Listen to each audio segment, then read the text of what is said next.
தெளிவும் விடிவும் என்பதாகும். தெளிவும் விடிவும் என்பதாகும். அதற்கு ஆதாரமாக ஏசாயா தீர்க்கதரிசன புஸ்தகம் 55ஆம் அதிகாரம். தயவு செய்து வேதத்தை திருப்பிக் கொள்ளுங்கள்.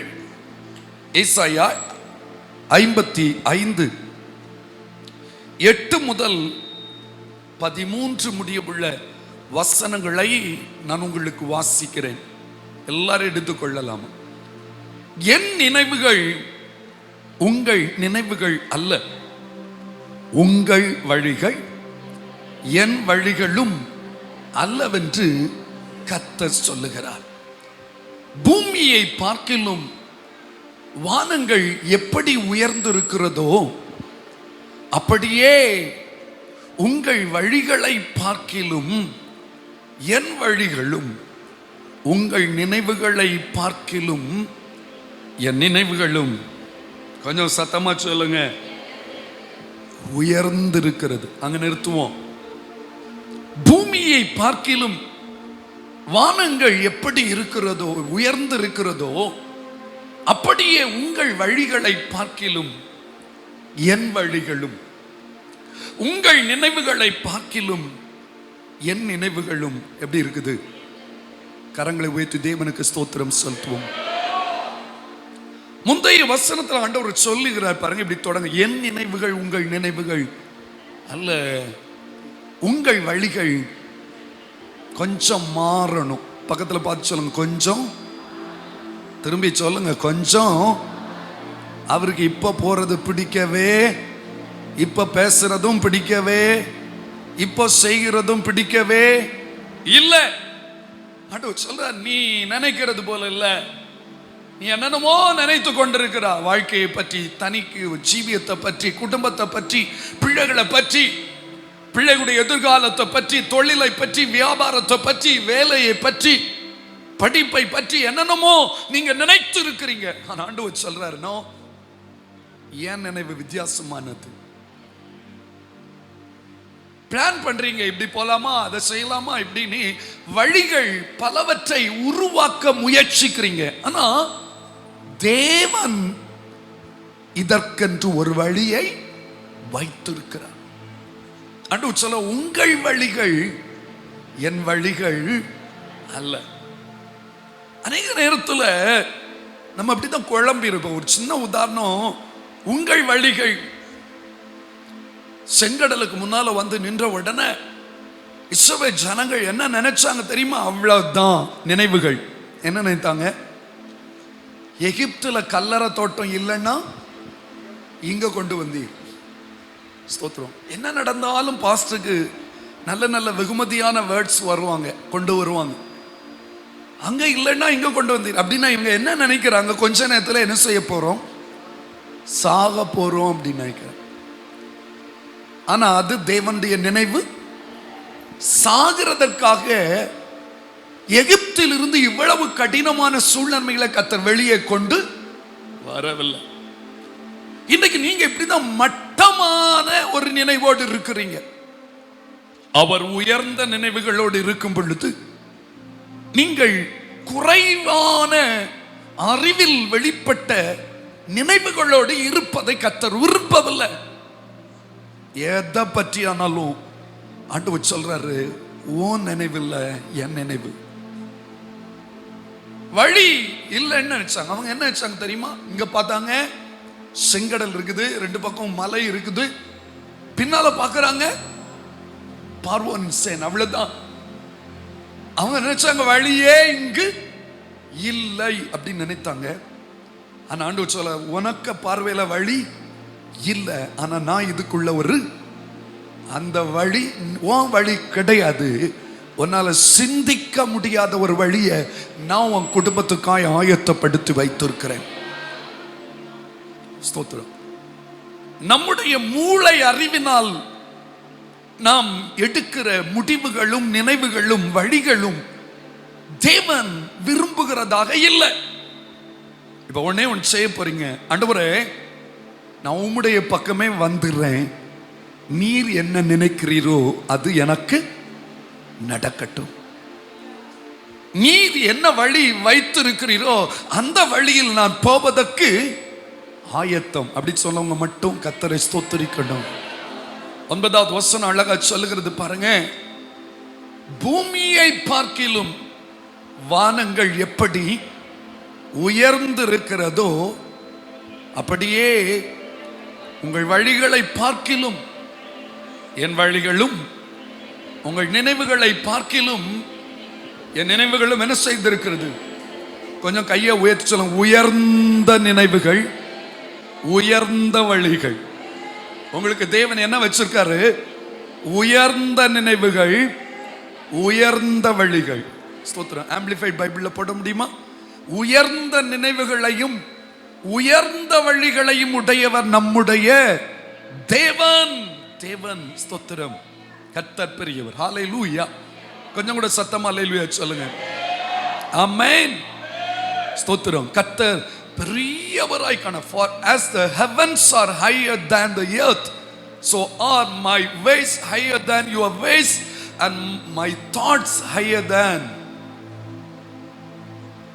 your thoughts. உங்க எண்ணங்களை விட கர்த்தருடைய எண்ணங்கள் ரொம்ப ஆச்சரியமா இருக்கும். ஸ்தோத்திரம். ஒரு அல்லேலூயா சொல்லுங்க. கொஞ்சம் கவனிப்பீங்களா எல்லாரும்? ஆண்டவருடைய வழிக்கு உங்களை ஒப்பு கொடுங்க. ஆண்டவருடைய நினைவுகளுக்கு ஏதுவாய் உங்கள் நினைவுகளை உயர்த்தி பாருங்க. ஸ்தோத்திரம். அவர் என்ன நினைச்சிருக்கார்? தமிழை போடு, தமிழை போடு. ஸ்தோத்திரம். அவர் என்ன நினைத்திருக்கிறார்? என்ன பற்றி என்ன நினைத்திருக்கிறார்? பைபிளில் ஒரு வசனம்ல, நீங்கள் எதிர்பார்த்திருக்கும் முடிவுகளை உங்களுக்கு கொடுக்கும்படிக்கு நான் உங்கள் பெயரில் நினைத்திருக்கிற நினைவுகளை அறிவேன், அவைகள் தீமைக்கல்ல சமாதானத்துக்கு எதுவான நினைவுகளை. 2 காரியம் இங்க இருக்குது. உயர்ந்த வழிகள், உயர்ந்த நினைவுகள். எல்லாம் சொல்லுங்க. உயர்ந்த வழிகள். எனக்கு ஆண்டவர் உயர்ந்த வழியை தான் வச்சிருக்கார். நான் என் கீழானதை பார்த்துட்டு இருக்கணும். என் தேவன் எனக்கு உயர்ந்த வழியை வைத்திருக்கும் போது இங்க இருக்க ஒவ்வொருவரோடும் கர்த்தர் பேசுறாரு. உங்களுக்காய் தேவன் ஒரு உயர்ந்த வழியை வைத்திருக்கார். உங்க பிள்ளைகளுக்காய் தேவன் ஒரு உயர்ந்த வழியை வைத்திருக்கிறார். அந்த வழி நம்முடைய பார்வைக்கு எட்டாத உயரமா இருக்கலாம். ஆனா கர்த்தர் அந்த எட்டாத உயரத்தில் கொண்டு போய் நிறுத்துவதற்கு, தம்முடைய கரத்தை நீட்டி தூக்குவதற்கு அவர் எப்பொழுதும் ஆயத்தமாய் இருக்கிறார். அல்லேலூயா, அல்லேலூயா. என்னை தூக்கி தூக்கி எடுத்தீரே சர்வ வல்லவரே, என்னை தூக்கி தூக்கி எடுத்தீரே சமாதான காரணமே. எத்தனை பேர் விசுவாசிங்க? கர்த்தர் உயர்ந்த வழியை வச்சிருக்காரு. உங்களுக்கு தான் உயர்ந்த வழி திறக்க போகுது. உங்க நினைவுகள் இல்லைங்க, அவருடைய நினைவுகள் உயர்ந்த நினைவுகள். சொல்லுங்க, அவருடைய நினைவுகள். அல்லேலூயா, அல்லேலூயா. இப்படிதான் ஒரு வெளிநாட்டுல உள்ள ஒரு ராஜாவை புகழ்ந்து பாடும்படி ஒரு புலவர் போனாராம். புலவர். அப்ப ராஜா அரண்மனையில ஜிம்ல இருந்திருக்காரு. ஜிம்ல விளையாடிட்டு இருந்திருக்காரு. ராஜா அங்க இருக்காரு, அங்க போய் பாரு அப்படின்னு சொன்ன உடனே அவர் எக்ஸசைஸ் பண்ணிட்டு இருக்கும் போதே இந்த புலவர் போய் பக்கத்துல நின்று பாட்டு பாடினாராம். அவரை புகழ்ந்து பாடினாராம். புகழ்ந்து பாடினதின் பின்னணியத்துல ஒரு எண்ணம் உண்டு. போனால் எனக்கு ஏதாவது சாப்பிடுறதுக்கு அவர் ஆகாரம் கொடுப்பார். அவ்வளவுதான் அவருடைய எண்ணம். அப்பொழுது புகழ்ந்து பாடி முடித்த உடனே அந்த ராஜா சுற்றுமுற்று பார்த்தா ஒருத்தருமே இல்லை. ஒரு பக்கத்தில் ஒரு கிழிந்த ஒரு பேப்பர் துண்டு இருந்திருக்கு. அதை எடுத்து அதுல $10,000 அப்படின்னு எழுதி இவன் கையில கொடுத்தாராம். கொடுத்த உடனே இவன் மலைத்து போய்விட்டான். ஐயோ, $10,000? எனக்கு ராஜாவை இது வேண்டவே, இவ்வளவுலாம் எனக்கு தேவையே இல்லை அப்படின்னாப்ல. அப்ப அந்த ராஜா சொன்னாராம், இதை விட குறைவா நான் அமௌண்ட் எழுதுனா அது என் ராஜ மேன்மைக்கு இழுக்கு அப்படின்னாராம். எத்தனை பேருக்கு சொன்னது புரிஞ்சுதா? ஆமென். இந்த ராஜாவுக்கே இழுக்குன்னா எங்க ராஜாவுக்கு எண்ணம் எவ்வளவு பெரியதாய் காணப்படும். ஏயா குழப்பத்தோட இருக்கீங்க? உங்களோடு தான் கர்த்தர் பேசுகிறார். இப்பொழுது இருக்கிறதை பார்க்காதுங்க, கொஞ்சம் கண்களை ஏறெடுத்து பாருங்கள். எனக்காய் ஒரு உயர்ந்த வழியை, எனக்காய் ஒரு உயர்ந்த நினைவை என் ஆண்டவர் கட்டளையிட போகிறாரையா. ஸ்தோத்திரம், ஹல்லேலூயா. தாவீது யுத்த காலத்துக்கு போனா என்ன நினைச்சிட்டு போனான் தெரியுமா? அண்ணனை பார்க்கலாம், மிலிட்டரி கேம்ப் எப்படி இருக்கும்னு பார்க்கலாம். ஹலோ, கவனிக்கிறீங்களா? கூடவே அப்பா சொன்ன வார்த்தைக்கு கீழ்ப்படியெல்லாம் அவங்களுக்கு சாப்பாடெல்லாம் கொடுத்துட்டு அப்படி ஜாலியா வரலாம் என்று சொல்லி அந்த ஆட்டு மந்தையை விட்டுட்டு பரவாயில்ல, காட்டில் இருந்து யுத்த களத்துக்கு போறதுக்கு ஒரு வாய்ப்பு கிடைத்ததே என்று சொல்லி ஜாலியா போனான். எப்படி போனான் சொல்லுங்க? ஜாலியா போனான். அவன் நினைச்சது அங்க மிலிட்டரி கேம்ப பார்க்கலான்ட்டு. ஆனா எங்க அப்பன் இயேசு நினைச்சது என்ன தெரியுமா? ராஜாவாக இவனை உயர்த்துவதற்கென்று. அவனுடைய நினைவு சகோதரர்களை பார்த்து விட்டு தகப்பனுடைய வார்த்தைக்கு கீழ்ப்படிய வேண்டும் என்று. ஆனா சூழ்நிலை அங்க போன பொழுது மாறுகிறது. அவனுக்கு என்று தேவன் ஒரு ஆச்சரியமான வழியை வைத்திருந்தார். எக்ஸ்பெக்ட் பண்ணவே இல்லை. அவனை தூக்கி வச்சு எல்லாரும் பாட்டு பாட்டுனாங்க, சவுல் கொன்றது 1000. ஆமென். ஒரே நாள்ல மாற்றங்கள் வருகிறது. ஒரே நாள்ல நம்முடைய குடும்பங்களை தழைக்க பண்ணுவதற்கு என் தேவன் போதுமானவராய் இருக்கிறாரே. உயர்ந்த நினைவுகளை உடையவரே, உயர்ந்த வழிகளை உடையவரே, உம்மை நான் என் வாழ்நாள் முழுவதும் நான் துதிப்பேன் என்றவரே. நான் கொண்ட திட்டங்கள் சிறிதாயினும் ஐயா, எனக்காய் உம் திட்டங்கள் எப்படிப்பட்டது? கொஞ்சம் சத்தமா சொல்வோம். ஹல்லேலூயா. Thank you Jesus. நான் கொண்ட திட்டங்கள் சிறிதாயினும் ஐயா, எனக்காய் உம் திட்டங்கள் பெரிதல்லவோ. நான் கொண்ட திட்டங்கள் சிறிதாயினும் ஐயா, எனக்காய் உம் திட்டங்கள் பெரிதல்லவோ. புழுதியில் இருந்த என்னை உயர்த்தினீரே, ராஜாக்களோடு அமர்த்தினீரே. புழுதி இருந்த என்னை உயர்த்தினீரே, ராஜாக்களோடு அமர்த்தினீரே. உந்தன் கிருபைகளை எண்ணி நான் பாடுவேன், உந்தன் மகிமைதனை தினம் நான் ருசிப்பேன். ஹல்லேலூயா, ஹல்லேலூயா, ஹல்லேலூயா, ஹல்லேலூயா. உம்மை உயர்த்துவதே எங்கள் நோக்கமையா, உம்மை பாடுவதே எங்கள் மேன்மையா. உம்மை உயர்த்துவதே எங்கள் நோக்கமையா, உம்மை பாடுவதே எங்கள் மேன்மையா. ஆமென். ஹல்லேலூயா. உங்க குடும்பத்தை குறித்து, உங்க பிள்ளைகளை குறித்து ஆமென், என் ஆண்டவர் உயர்ந்த வழிகளையும் சொல்லுங்க, உயர்ந்த நினைவுகளையும் உடையவராயிருக்கிறார். ஆமென். சந்தோஷப்படக்கூடாதா? அல்லேலூயா, அல்லேலூயா. தெளிவு வந்தவங்க சூழ்நிலைமைகளை பார்த்து பதட்டம் அடைவது சொல்லக்கூடாதா?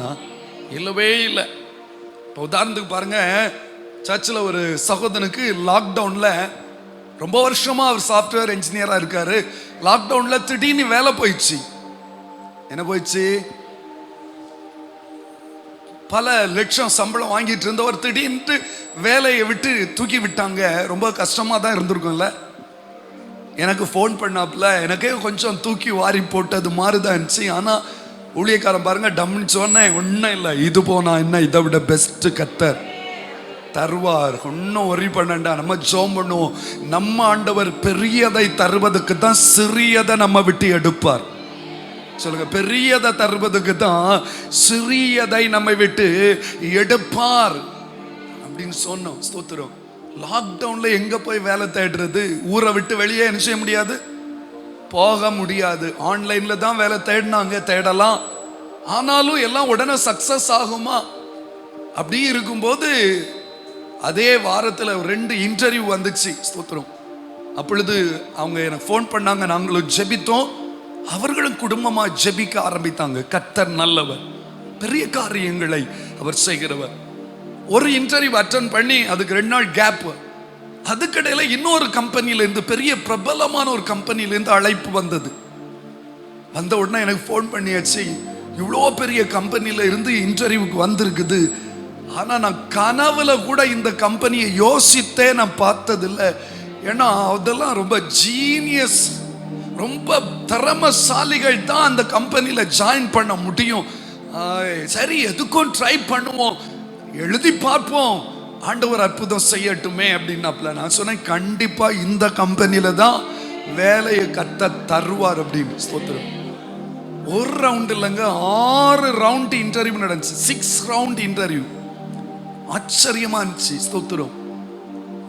ஸ்தோத்திரம். ஒவ்வொரு நாளும் ஜெபம், ப்ரிப்பேர் பண்றதுக்கு டைம் இல்லை, ஷார்ட் பீரியட். ஜெபம் ஒவ்வொரு இன்டர்வியூவா சக்சஸ் ஆக கர்த்தர் கிருபை செய்தார். யோசித்தே பார்க்க முடியாது. அவர் சாதாரணமான ஒரு கம்பெனியில தான் இருந்தாரு. இப்போ அவருடைய திறமைக்கும் அவருடைய ஞானத்துக்கும் எதிர்பார்க்க முடியாத ஒரு ஸ்தானத்துல, நல்ல ஒரு பொசிஷன்ல மைக்ரோசாஃப்ட் கம்பெனில உயர்த்தி வைத்திருக்கார் கர்த்தர். ஆமென். நம்ம நினைக்கிறது ஐயோ முடிஞ்சது அப்படின்ட்டு. ஆனா இனிதான் விடிய போகுது. கொஞ்சம் சத்தப்ப சொல்லுங்க, முடியல, விடிய போகுது. சொல்லுங்க, முடியல, விடிய போகுது. ஸ்தோத்திரம். இன்று அநேகரோடு கர்த்தர் பேசி கொண்டிருக்கிறார்.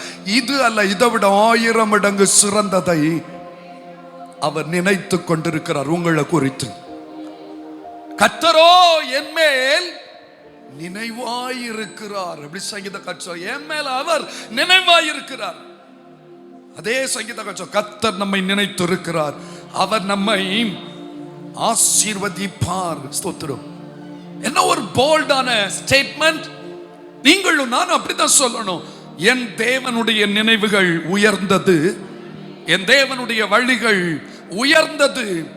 அது என்னால எட்டி பார்க்க முடியாது, ஆனா அதை நிச்சயம் கர்த்தர் எனக்கு நிறைவேற்றி தீருவார். ஹல்லேலூயா, ஹல்லேலூயா. ஸ்தோத்திரம்.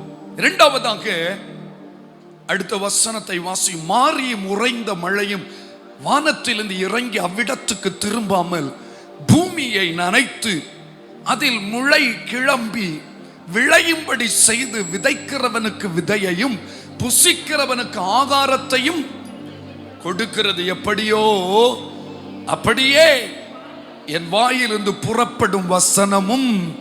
சத்தமா சொல்லுங்க, கொஞ்சம் கூட சத்தமா சொல்லுங்க. ஹல்லேலூயா, ஹல்லேலூயா.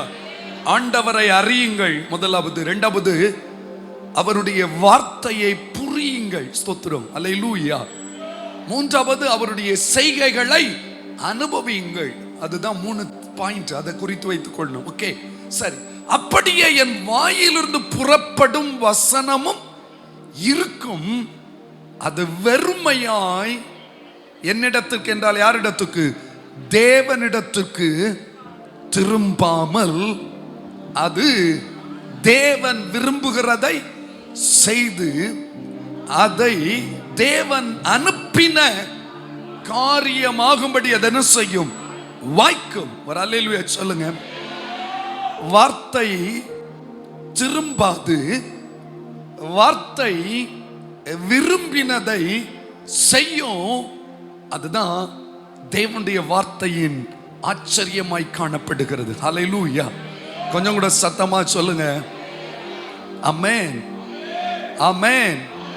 அப்ப சொல்லுங்க, திரும்பாத தேவ வார்த்தை விரும்புகிறதை செய்யும் வார்த்தை. சொல்லுங்க, திரும்பாத தேவ வார்த்தை விரும்புகிறதை செய்யும் வார்த்தை. ஸ்தோத்திரம். அப்படின்னு என்ன அர்த்தம் தெரியுமா? இந்த வசனத்துக்கு ரிவர்ஸ் கியரே. சொல்லுங்க, ரிவர்ஸ் கியரே. அது திரும்பவே அங்கிருந்து அனுப்பினா ஒரே வழிதான். அங்கிருந்து அனுப்பப்பட்ட நோக்கத்தை நிறைவேற்றுவதற்கு அது டைரக்டா வரும். வந்தது தான். அதை இனிமேல் வாபஸ் வாங்க போறது என் தேவன் என்னை குறித்தும் என் குடும்பத்தை குறித்தும் சொன்ன வார்த்தை அப்படியே நிறைவேற போகுதுங்க. ஸ்தோத்திரம். அல்லேலூயா. சத்தமா அல்லேலூயா சொல்லுங்க. அவர் அனுப்பின வார்த்தை திரும்பாது, அவர் விருப்பத்தை நிறைவேற்றும் அல்லவோ. எனக்கு ஆச்சரியமா இருக்குது. அப்ப என்ன குறித்து தேவனுக்கு சில விருப்பங்கள் இருக்கிறது. பக்கத்துல பார்த்து உங்களை குறித்து ஆண்டவருக்கு சில விருப்பம் இருக்குது. நீங்க விரும்புறது இல்ல, அவர் விரும்புறது சூப்பரா இருக்கும். சொல்லுங்க, அவர் விரும்புறது சூப்பரா இருக்கும். நீங்க விரும்புறது மொக்க சப்ப. ஸ்தோத்திரம். அது ஸ்பாயில் பண்ணும். ஆனா எங்க ஆண்டவர் ஆயில் விட்டு மசாஜ் பண்ணுவார். கை உயர்த்து ஒரு அல்லேலூயா சொல்லுங்க. மனுஷனை நம்பி ஸ்பாயில் ஆனவங்க மத்தியில ஆண்டவரை நம்பி ஆசீர்வதிக்கப்பட்டவங்க ஏராளம் ஏராளம் ஏராளம். ஸ்தோத்திரம். எனக்கு இந்த வார்த்தை ரொம்ப சந்தோஷமா இருக்குல்ல. எனக்கும் சந்தோஷமா இருக்கு. இன்னைக்கு காலையில கூட ஒரு வசனம் ஆண்டவர் பேசினார். அது எனக்கு ரொம்ப பிரயோஜனமாச்சு. அவர் உன்னை மேன்மைப்படுத்தி இருக்கிறார். அப்படி ஒரு வேர்டுல முடியும். அதை குறிச்சு வச்சுட்டேன். அது இனி எண்ணிலிருந்து அந்த வசனத்துக்காகவும் ஜெபிப்பேன். கர்த்தர் அதை நிறைவேற்ற போகிறார். ஓகே, சரி. அது முக்கியமான டாபிக். அப்படியே என் வாயிலிருந்து புறப்படும் வசனமும் இருக்கும். மாரியும் உறைந்த மழையும். சொல்லுங்க, வானத்திலிருந்து. அப்ப அதை ஒப்பிடுகிறாரு. இந்த வசனம் இறங்கும். எல்லாம் சொல்லுங்க, வசனம் என்ன செய்யும்? எனக்குள்ள இறங்கி இருக்குது. எத்தனை பேர் ஏற்றுக்கொள்ள விரும்புறீங்க? அதுக்கப்புறம் அது திரும்பாது. அது என்ன செய்கிறது? நனைக்கிறது. சொல்லுங்க, திரும்பாத வார்த்தை, நனைக்கும் வார்த்தை. சொல்லுங்க, முளைக்கும் வார்த்தை, விளையும் வார்த்தை. சொல்லுங்க பார்க்கலாம், சத்தமா சொல்லுங்க. டக்குன்னு தமிழ்ல தானே இருக்குது. இறங்கும் வார்த்தை, திரும்பாத வார்த்தை. சொல்லுங்க. ஆமா, முளைக்கும் வார்த்தை, விளையும் வார்த்தை. சொல்லுங்க. அவ்வளவுதான். விளைஞ்சாச்சுன்னா நமக்கு தானே 4 காரியம். ஒண்ணு, இறங்கும் வார்த்தை, திரும்பாத வார்த்தை. சொல்லுங்க. அடுத்தது முளைக்கும் வார்த்தை, அடுத்தது விளையும் வார்த்தை. புரிஞ்சுதா? ஆமா. பைபிளை வாசிக்கும் போது சில வசனம் மட்டும் அப்படியே இருதயத்துக்குள்ள இறங்கும். எத்தனை பேர் ஆமென் சொல்ல விரும்புறீங்க? சில வசனம் பார்த்தீர்களே, ஆனா அது அப்படியே அங்கே கிடக்கும், திரும்பவே திரும்பாது. நைட்ல ஆண்டவர் அந்த வசனத்தை உள்ள இறங்க பண்ணிருப்பார். காலையில விழிக்கும் போது அந்த வசனம் உள்ள இருக்கிறத நம்மால புரிய முடியும். ஐயோ, 1 மாசமா இந்த வார்த்தை எனக்குள்ளே கிடந்து ஏதோ ஒண்ணு செய்துட்டே இருக்குது. திரும்பி போகாது, அங்கதான் இருக்கும். எதுக்கு தெரியுமா? அங்கே ஒரு காரியத்தை அது செய்யும்படி அனுப்பப்பட்டிருக்கிறது. ஸ்தோத்திரம். இன்று நான் திட்டமும் தெளிவுமா சொல்ல விரும்புகிறேன். கர்த்தர் உங்களுக்கு தந்த வார்த்தை ஒருபோதும் பொய்யாகி போவது இல்லவே இல்லை. அதை கர்த்தர் நிறைவேற்றியே தீர போகிறார். ஹல்லேலூயா, ஹல்லேலூயா. எத்தனை பேர் ஆண்டவருக்கு ஸ்தோத்திரம் செலுத்த விரும்புகிறீங்க? ஸ்தோத்திரம்.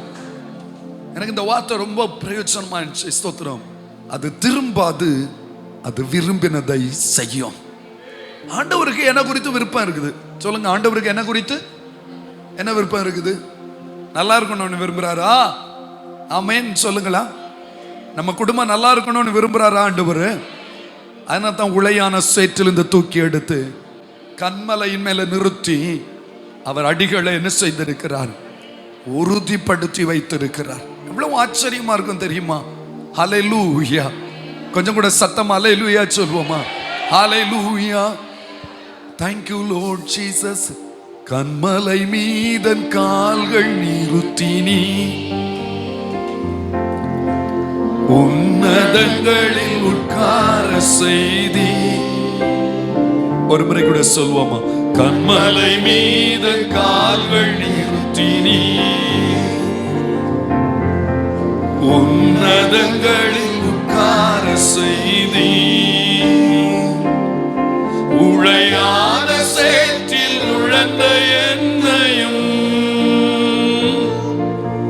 தூக்கி நீ கழுவி நீ காத்து வருகின்றீர். உழையான சேற்றில் உழன்ற என்னையும் தூக்கி நீ கழுவி நீ காத்து வருகின்றீர். கண்மலை மீத கால்கள் நீருற்றினீ. உன்னதங்களில் உட்கார செய்தி.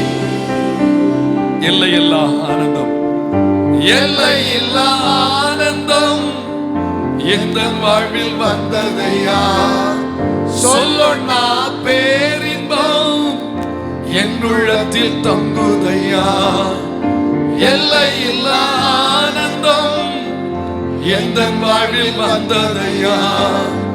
சொல்லொன்னா பேரின்பம் என் உள்ளத்தில் பொங்குதையா.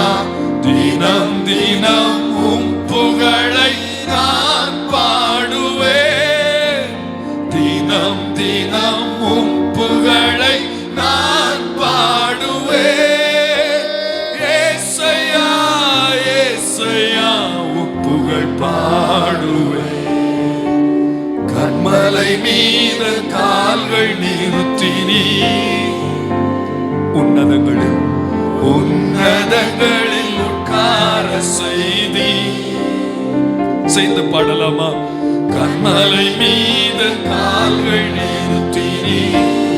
உன்னதங்களில் உட்கார செய்தவரை உன்னதங்களில் உட்கார செய்தி. உழையான சேற்றில் உழன்ற என்னையும் தூக்கி நீ கழுவி நீ காத்து வருகின்றீர். உழையான சேற்றில் உழன்ற என்னையும் தூக்கி நீ கழுவி நீ காத்து வருகின்றீர். ஹல்லேலூயா. கர்த்தர் நம்மோடு கூட இருக்கிறார். அவர் சிறப்பானதற்காகத்தான் நம்மை சீர்படுத்தி கொண்டிருக்கிறார். அடுத்த வசனம் போடு 11. 2 காரியம். அவர் சொன்ன வார்த்தை திரும்பாது. சொல்லுங்க, அந்த வார்த்தை அனுப்பப்பட்ட அந்த விருப்பத்தை நிறைவேற்றியே தீரும். அது நிறைவேறும், சந்தேகமே படக்கூடாது. வார்த்தையை குறித்து தெளிவா இருக்கணும். வார்த்தையை புரிஞ்சு கொள்ளுங்க. இந்த வார்த்தையில கர்த்தர் என்னென்ன சொல்லி இருக்கிறாரோ அந்த வார்த்தையை கர்த்தர் அப்படியே என் வாழ்க்கையில் என்ன செய்ய போகிறார். கரங்களை உயர்த்தி தேவனுக்கு ஸ்தோத்திரம். ஹல்லேலூயா, ஸ்தோத்திரம். இந்த வாரத்தில் இன்னும் கூட சாயங்காலம் ஒரு வீடு ஜெபிக்க போகிறோம். கர்த்தர் கட்டி முடித்த வீடை. அப்போ இந்த வாரம் அவங்க என்ன வீட்டை ஜெபிப்பதற்காக கூப்பிட்ட பொழுது சொன்னாங்க, பாஸ்டர், என்னுடைய சூழ்நிலை உங்களுக்கு தெரியும். சொந்த வீட்டை இழந்து எல்லாரும் நிந்தனையாய் பேசின பொழுது நீங்க வந்து சேர்ந்து எங்களுக்காக ஜெபித்த பொழுது கர்த்தர் ஒரு வார்த்தையை தந்தார். அந்த வார்த்தையை தான் நாங்கள் எங்கள் வீட்டுக்கு பெயர் வச்சிருக்கோம். நீங்க அன்னைக்கே சொன்னீங்க, கர்த்தர் உங்களுக்கு ஒரு நல்ல, நீங்க நினைக்கிறத விட பெரிய வீட்டை தருவா, அதுக்கு பெராக்கா அப்படி பெயர் வைங்க, வெற்றியாளனாய் உங்களை கர்த்தர் மாற்ற போற அப்படின்னு அவங்க நேற்று வந்து சொன்னாங்க. இந்த வாரத்தில் சொன்னாங்க, பாஸ்டர், இந்த வீட்டுக்கு பெராக்கான்னு பெயர் போட்டிருக்கோம், நீங்க தான் வந்து ஜெபித்து ஆசீர்வதித்துட்டு போகணும் அப்படின்னாப்ல. ஸ்தோத்திரம். எனக்கு ஆச்சரியமா இருந்து, ஆண்டவர் சொன்ன வார்த்தை அப்படியே என்ன செய்கிறது, நிறைவேறுகிறது, நிறைவேறுகிறது. உங்களுக்கு தேவன் தந்த வார்த்தைகள் திரும்பாது. ஐயோ அது காணாம போயிட்டோம், இல்ல அங்கதான் இருக்குது, அங்கதான் இருக்குது. அந்த உள்ளத்துல விழுந்ததுல அதே இடத்துல தான் இருக்குது. உங்க குடும்பத்தை குறித்து, பிள்ளையை குறித்து, எதிர்காலத்தை குறித்து ஆண்டவர் சொன்ன வார்த்தை அப்படியே நிறைவேறும். ஓகே, முதலாவது எதை புரிந்து கொள்ளணும், ஆண்டவர் அறிந்து கொள்ளுங்கள். இரண்டாவது சொல்லுங்க, வார்த்தையை புரியுங்கள். மூன்றாவது அவருடைய செயல்களை சொல்லுங்க. ஆமென், ஹல்லேலூயா. அப்போ ஸ்தோத்திரம். அவர் வார்த்தையை என்பதை விட வசனத்தை, தேவ வார்த்தையை, தேவ வார்த்தையே தேவ செயல்களை எப்படி போட்டு. ஸ்தோத்திரம். அப்போ பாருங்க, நல்ல கவனிங்க, இந்த வார்த்தை என்ன தொட்டுச்சு, அவர் செயல்கள் என்ன புரிந்தவர்களுக்கு. அடுத்த வசனம் 12. நீங்கள் சொல்லுங்க சத்தமா, எல்லா சேர்ந்து வசனம். நீங்கள் மகிழ்ச்சியாய் புறப்பட்டு சமாதானமாய் கொண்டு போகப்படுவீர்கள். பர்வதங்களும் மலைகளும் உங்களுக்கு முன்பாக கம்பீரமாய் முழங்கி, வெளியின் மரங்கள் எல்லாம். கொஞ்சம் நிறுத்துங்க, ஒரு கூட வாசிங்க.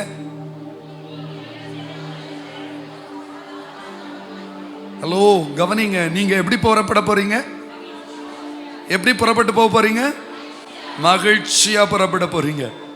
இப்ப இருக்கிறத பார்க்காதுங்க. ஆண்டவர் சூழ்நிலை என்ன செய்ய போகிறார்? அல்லேலூயா.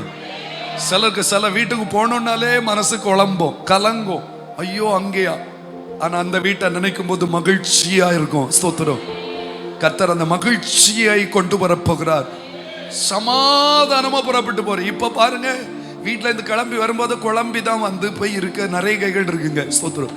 போனா என்ன பூகம்பம் வெடிக்க போகுதோ, சாயங்காலம் அவ வந்தா என்ன நடத்த போறாளோ, முந்தானத்து அவ வந்து சொல்லிட்டு போயிருக்கா இப்படி வேற என்ன நடக்க போகுதோ, பெரிய குழப்பத்துல இங்க நிறைய பேர் வந்திருக்கீங்க. ஆனா ஆண்டவர் சொல்ற, நோ நோ நோ நோ, சமாதானமான ஒரு முடிவை கர்த்தர் தரப்போகிறார். அல்லேலூயா. இது வந்து அவர் அப்படி, எங்க ஆண்டவர் வந்து பெரிய கவிஞர். ஒரு அல்லேலூயா சொல்லுங்க பார்க்கலாம். கவிதை எழுதி வச்சிருக்கார். ஸ்தோத்திரம். நீங்க போகும்போது என்ன நடக்கும் தெரியுமா? சொல்லுங்க. பர்வதங்களும் மலைகளும் உங்களுக்கு முன்பாக கம்பீரமாய் முழங்கி, வெளியின் மரங்கள் எல்லாம். ஆமென். மரம் அசையும் போது பயந்துராதுங்க. நம்மளை பார்த்து அது கை கொட்டுது. கர்த்தர் உனக்கு பெரிய காரியத்தை செய்திருக்கிறார். இடி முழக்கம் எல்லாம் கேட்கும் போது பயப்படாதுங்க. எனக்கு ஏதோ ஒரு காரியத்தை செய்ததை குறித்து வானங்கள் மகிழுகிறது, பர்வதங்களும் மலைகளும் கம்பீரிக்கிறது. ஐயா, இயற்கை ஆச்சரியப்படக்கூடிய, இயற்கை மகிழக்கூடிய ஒரு காரியத்தை தேவன் நம்ம குடும்பத்துக்கு நிச்சயம் செய்ய போகிறார். உன்னை சுற்றிலும் இருக்கிற இயற்கைகள் அதிசயிக்கப்பட்டு பூரிப்படையக்கூடிய ஒரு காரியத்தை தேவன் நம்ம குடும்பத்தில் செய்ய போகிறார். ஹல்லேலூயா. கடைசி வசனம் சொல்லுகிறது பாருங்க. முச்செடிக்கு பதிலாக, சத்தமா சொல்லுங்க அம்மா, ஹல்லேலூயா, குத்துறவங்களுக்கு பதிலாக. ஆமென். முச்செடினா என்ன செய்யும் சொல்லுங்க? குத்தும், காய படுத்தும். ஸ்தோத்திரம். அவர்களுக்கு பதிலாக தேவதாரு விருட்சம் முளைக்கும். தேவதாரு விருட்சம் கொக்குகளுக்கு குடியிருப்பு. அது சாஃப்டான ஒரு இடம். ஸ்தோத்திரம். மாற்றம் வரப்போகுது. காஞ்சொரிக்கு பதிலாக சொல்லுங்க மிருது செடி. ஸ்தோத்திரம். ஹல்லேலூயா. சில நம்மள சும்மாவே இருக்க விட மாட்டாங்க. டென்ஷன் ஆகிட்டே இருப்பாங்க. சொல்லுங்க, எப்படி ஆகிட்டு இருப்பாங்க? நோண்டிட்டே இருப்பாங்க. கொஞ்சம் சத்தமா நம்ம லோக்கல் பாஷையில் சொன்னாலும் புரியும். சில நம்மளை சும்மாவே இருக்க விட மாட்டாங்க. சில பிள்ளைகள் பார்த்துருக்கீங்களா, அம்மாவை ஒரு நிமிஷம் இருக்க விடாது. சொல்லுங்க அம்மா, சொல்லுங்க, அது என்ன ஆச்சு, எப்படி தருவீங்களா தரமாட்டீங்களா, சோத்திர நாள் நெருங்கிட்டுமா, அந்த அம்மாவுக்கு தலையை பிச்சுக்கலாம் போல இருக்கும். ஐயோ இதோட கிடந்து எனக்கு தலை வலி அப்படின்னு பாருங்க. அதெல்லாம் மாறுது, அதெல்லாம் மாறுது. நிர்மூலமாக அதை நிச்சய அடையாளம் லைஃப் லாங். யாரெல்லாம் உங்களுக்கு குத்திட்டு இருந்தாங்களோ, யாரெல்லாம் உங்களை காயப்படுத்தி கஷ்டப்படுத்திட்டு இருக்காங்களோ, அதெல்லாம் மாற்றம் வரப்போகுது. சொல்லுங்க, மொத்தத்தில் மாறப்போகுது. கொஞ்சம் கையை உயர்த்து ஒரு அல்லேலூயா சொல்லுவோமா? ஹல்லேலூயா. சத்தமா ஒரு அல்லேலூயா சொல்லுவோமா? எல்லாம் எனக்கு மாறும். எல்லாவற்றிலும் ஒரு மாற்றத்தை கர்த்தர் தருவார். பைபிள் சொல்லுது, காரியம் மாறுதலாய் முடியும் முடியும் முடியும். எப்பவும் இந்த மக்கள்லாம் இப்படிதான் இருப்பாங்களா? முச்செடியா தான் இருப்பாங்களா? காஞ்சொரி தான் இருப்பாங்களா? இல்ல, மிருது செடியாய் கர்த்தர் மாற்றுவார். தேவதாரு விருட்சமாய் கர்த்தர் மாற்றுவார். நமக்கு குடும்பத்துக்கு மகிழ்ச்சிக்குரியவர்களாய் கர்த்தர் சொல்லுங்க மாற்ற வல்லவராய் இருக்கிறார். ஹல்லேலூயா, ஹல்லேலூயா. சொல்லுங்க, கர்த்தர் மாற்றத்தை தரப்போகிறார். எஸ், அவருடைய ஸ்தோத்திரம் சமாதானம். ஸ்தோத்திரம். முந்தின வசனம் போடுப்பா, முந்தின வசனம். அந்த மகிழ்ச்சி, சமாதானம், மாறுதல், மூன்று காரியத்தை நீங்க அனுபவிக்க போறீங்க. மகிழ்ச்சி சொல்லுங்க, சமாதானம், மாறுதல், மூன்று காரியம் கர்த்தர் உங்களுக்கு இந்த நாள்ல தரப்போகிறார். வரும்போது துக்கத்தோடு வந்திருக்கலாம். கர்த்தர் இப்பொழுது மகிழ்ச்சியினால் உங்களை இடைக்கட்ட போகிறார். வரும்போது சமாதானம் அற்று வந்திருக்கலாம். கர்த்தர் உங்களுக்கு சமாதானம் தரப்போகிறார். வரும்போது மாற்றத்திற்காக ஏங்கி வந்திருக்கலாம். அந்த மாற்றத்தோடு மகிழ்ச்சியாய் புறப்பட்டு செல்ல போறீங்க. கர்த்தர் உங்களை ஆசீர்வதிக்க போகிறார். ஹல்லேலூயா. எத்தனை பேருக்கு தெளிவு வந்திருக்குது? முதலாவது தேவனை, ஆண்டவரை என்ன செய்யுங்க? அறியுங்க. அவருடைய வழிகள் உயர்ந்தது, அவருடைய நினைவுகள். இரண்டாவது, தேவனுடைய வார்த்தை என்ன செய்யுங்க? புரியுங்க. அது திரும்பாத வார்த்தை, விரும்புகிறத செய்யும் வார்த்தை. மூன்றாவதாக ஸ்தோத்திரம், அது தேவனுடைய செயல்களை நீங்க என்ன செய்யுங்க? அனுபவிங்க. அப்படி என்ன தேவ செயல்கள் நமக்கு நடக்க போகுது? மகிழ்ச்சி, சமாதானம், மாறுதல். ஆண்டவர் நிச்சயமா இன்று உங்களை பலப்படுத்தி இருக்கிறார். சொந்து போக கூடாது, முறுமுறுக்க கூடாது, கலங்கவும் கூடாது, குழம்பவும் கூடாது. எனக்கு குறித்திருக்கிறதை கர்த்தர் நிறைவேற்றுவார். இப்படிப்பட்டவைகள் இன்னும் அநேகம் அவரிடத்தில் உண்டு. அப்படி தைரியமா சொல்லுங்க. ஹல்லேலூயா. நம்ம எல்லாரும் கர்த்தரை நோக்கி பார்க்கலாமா?